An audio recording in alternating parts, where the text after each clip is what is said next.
And Ram, last but not the least.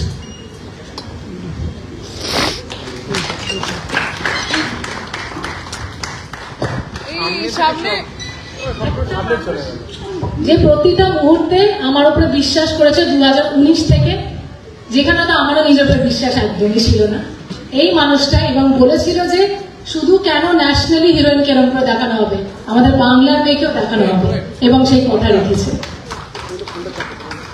Ram কথা মুখেছি।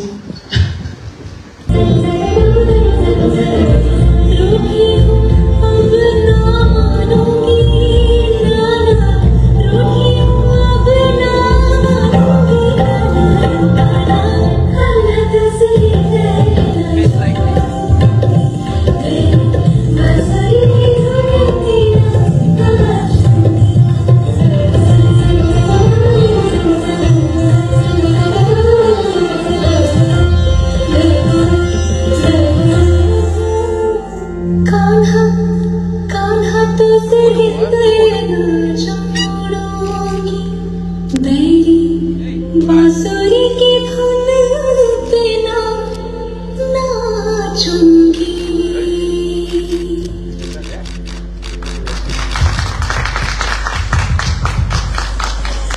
ভাই কি করছো? এত বার সামাজিক কি যায় কি বাবা।